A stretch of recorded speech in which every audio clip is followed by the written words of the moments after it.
Assalamualaikum warahmatullahi wabarakatuh. Gimana anak-anak kabar kalian semua? Semoga semua dalam keadaan sehat dan walafiat ya. Ya. Jumpa lagi dengan Bu Yunikawati, tentunya dengan mata pelajaran IPA. Kita bertemu pada kelas 9 yaitu semester ganjil. Nah, pada kali ini kita akan mempelajari bab kedua yaitu sistem reproduksi pada tumbuhan dan hewan. Ya. Sebelum itu kita awali dengan berdoa bersama dulu ya. Bismillahirrahmanirrahim. Alhamdulillahirabbil alamin arrahmanirrahim maliki yaumiddin. Iyyaka na'budu wa iyyaka nasta'in ihdinas siratal mustaqim. Siratal ladzina an'amta 'alaihim ghairil maghdubi 'alaihim waladdallin. Asyhadu an la ilaha illallah wa asyhadu anna Muhammadar Rasulullah. Allahumma shalli ala sayyidina Muhammadin wa ala ali sayyidina Muhammad. Raditu billahi rabba wa bil islami dina wa bi Muhammadin nabiyya wa rasula. Rabbi zidni ilma warzuqni fahma waj'alni min ibadika sholihin. Gimana anak-anak, apakah sudah siap melanjutkan pembelajaran berikutnya? Tentunya sudah siap ya? Ya. Pada pembelajaran kali ini kita akan mempelajari tentang sistem reproduksi pada tumbuhan dan hewan. Nah, setiap jenis makhluk hidup mempunyai kemampuan untuk berkembang biak atau bereproduksi. Kemampuan untuk bereproduksi ini bertujuan menjamin kelangsungan hidup dan kelestarian jenisnya.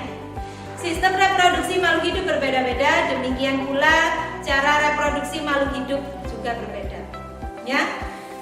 Sistem reproduksi pada tumbuhan yang pertama akan kita pelajari. Sistem reproduksi pada tumbuhan itu ada dua macam.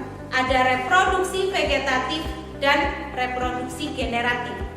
Reproduksi vegetatif merupakan cara reproduksi tanpa didahului oleh peleburan sel kelamin jantan dan betina. Sedangkan reproduksi generatif yaitu cara reproduksi yang didahului oleh peleburan sel kelamin jantan dan sel kelamin betina. Ya, reproduksi vegetatif yang pertama kita pelajari. Reproduksi vegetatif pada tumbuhan itu ada beberapa macam. Yang pertama menggunakan rizoma, contohnya jahe, kunyit, temulawak dan sebagainya. Yang kedua menggunakan umbi lapis. Umbi lapis berarti pada tumbuhan bawang merah, bawang putih, bengkuang dan sebagainya. Nah, lalu ada yang menggunakan umbi batang. Umbi batang berarti kentang, umbi jalar. Ada yang menggunakan umbi akar, berarti akarnya yang membesar. Contohnya tumbuhan singkong, tumbuhan bengkuang dan dahlia. Selanjutnya ada yang menggunakan tunas. Kalian tahu tunas? Ya. Tahu tebu? Ya. Pisang dan tebu itu merupakan reproduksi menggunakan tunas. Ya. Tunas adventif yaitu contohnya cocok bebek, cemara, sukun dan kesema. Selolon atau geragi yaitu arbeis, stroberi dan sebagainya. Ya. Yang terakhir pembentukan spora. Pembentukan spora itu terdapat pada lumut dan pang. Sesuai pada gambarnya ini ya. Ya. Itu ada kunyit juga. Reproduksi generatif pada tumbuhan berbiji. Ya. Reproduksi generatif secara seksual pada tumbuhan tingkat tinggi contohnya terjadi pada tumbuhan berbiji tertutup atau dinamakan angiospermae. Tumbuhan berbiji tertutup memiliki bunga. Bunga merupakan alat reproduksi generatif. Ya, pada gambar ini terdapat bunga, ada bagian-bagian bunga juga. Alat kelamin jantan terdiri atas sejumlah benang sari, sedangkan alat kelamin betina dinamakan dengan putik. Tersusun atas bakal buah, tangkai putih dan kepala. Berdasarkan gambar ini silakan diperhatikan. Ya.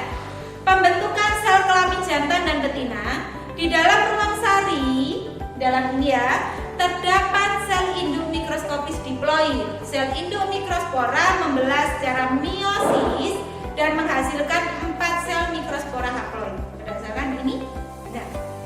Ya, bakal buah merupakan tempat terdapatnya bakal biji. Bakal buah terletak di dasar bunga dan bentuknya menggelembung. Di dalam bakal biji terdapat sel telur yang merupakan gamet betina. Di dalam bakal biji terdapat sel induk megaspora betina diploid. Sel induk megaspora bermeiosis menghasilkan 4 sel haploid.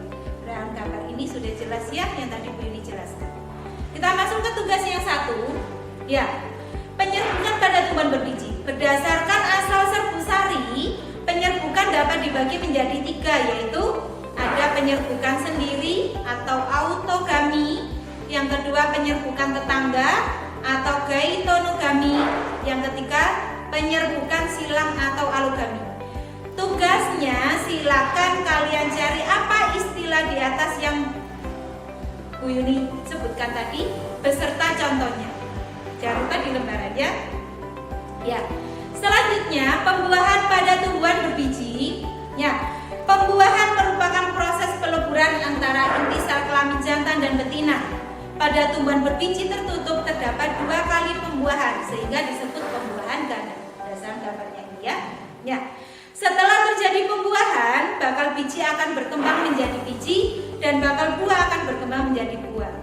Ya, struktur biji embrio dikelilingi oleh kotiledon dan endosperma yang merupakan persediaan makanan. Embrio dan persediaan makanannya terbungkus oleh selaput biji. Nah, selanjutnya yaitu perkecambahan biji. Perkecambahan biji bergantung pada proses imbibisi. Imbibisi merupakan penyerapan air oleh biji sehingga biji mengembang, memecah kulit biji dan memicu perubahan metabolik pada embrio yang menyebabkan biji tersebut tumbuh. Ya, sudah jelas ini ada pertumbuhan kecambahan. Siklus hidup tumbuhan memperlihatkan suatu pergiliran keturunan atau metagenesis. Pergiliran keturunan meliputi fase gametofit dan gametofit. Nah, fase gametofit dan sporofit ya, maaf. Fase gametofit merupakan tahap menghasilkan gamet haploid, sedangkan fase sporofit merupakan tahap menghasilkan spora. Gametofit menghasilkan gamet haploid yang akan menyatukan membentuk zigot. Nah, di situ ya. Tugas yang kedua, ya, buatlah skema dari metagenesis tumbuhan lumut atau bryophyta dan metagenesis tumbuhan paku atau pteridophyta ya. Silakan kalian buat 2 skema tersebut. Ya. Faktor-faktor yang mempengaruhi pertumbuhan dan perkembangan tumbuhan, faktor internal, ada gen dan hormon. Sedangkan faktor eksternal ada air dan mineral, suhu, kelembapan dan cahaya. Ya, jadi kalau faktor internal itu terdapat pada tumbuhan itu sendiri, sedangkan eksternal dari luar tubuh tumbuhan tersebut. Ya, tugas yang ketiga, reproduksi pada hewan. Reproduksi vegetatif pada hewan itu ada 3 macam. Yang pertama ada fragmentasi, yang kedua ada pembentukan tunas, yang ketiga ada partenogenesis. Silakan kalian cari apa istilah yang tadi Bu Yuni sebutkan beserta contohnya. Paham ya? Ya. Reproduksi generatif pada hewan. Alat reproduksi seksual hewan terdiri atas alat kelamin jantan dan alat kelamin betina.